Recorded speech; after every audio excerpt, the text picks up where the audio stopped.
A quick glance at the mock Eiffel Tower, the neon-lit fountains and tacky, tall casinos, and you might think Edward Berger's lurid gambling tale Ballad of a Small Player was in Las Vegas.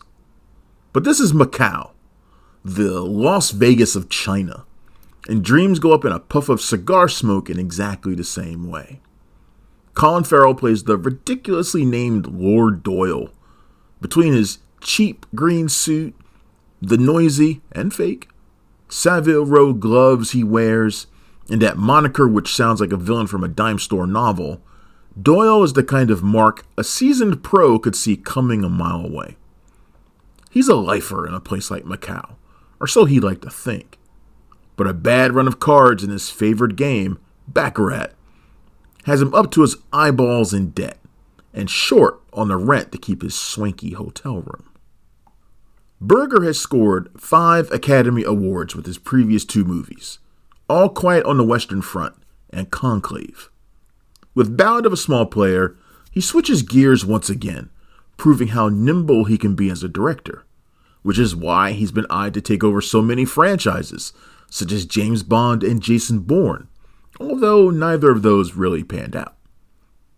This is arguably his most commercial effort yet, and it should attract a number of eyeballs on Netflix from those keen to see Farrell in a flashy, artful drama from such an accomplished filmmaker. But it'd be a lie to say that Ballad of a Small Player ranks among Berger's best, as it's elevated by a rich, soulful performance by Farrell. The film veers wildly from stylish comedic farce to high-stakes addiction melodrama, with nary a shuffling of the decks in between. An adaptation of Lawrence Osborne's novel, the film follows Doyle as he tries to turn his luck around. At this point, he's been losing so long he might as well be William H. Macy in The Cooler. The hotel is about to kick him out on the street, and gamblers no worse off than him are throwing themselves off the top of buildings to escape their problems. The threat of suicide lingers as a result, with multiple characters at least considering it as an option. Doyle doesn't seem like the type. He's way too pretentious, too selfish for that. But maybe getting chased around by a private investigator, Cynthia Blithe, played by Tilda Swinton, will push him over the edge?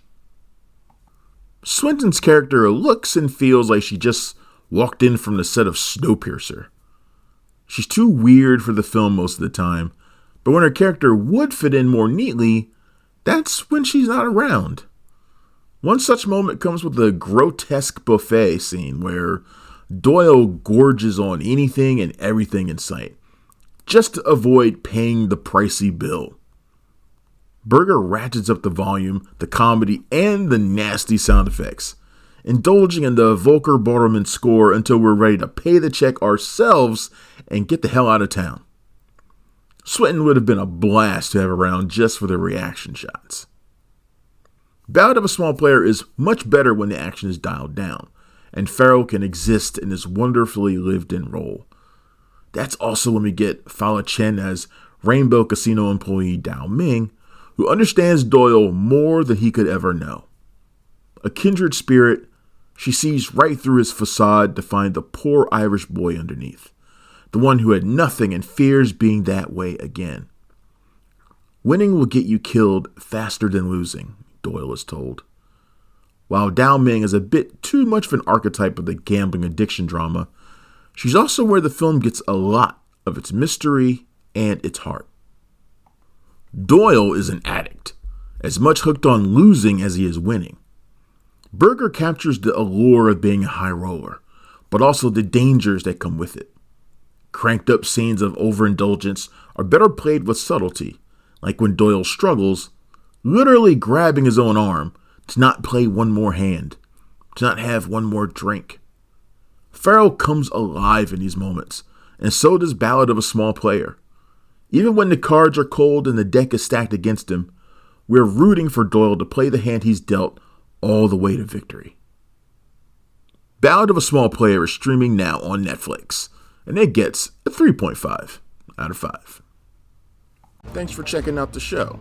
If you like what we're laying down, please subscribe to our channel. and click the bell to receive notifications for all of our latest stuff.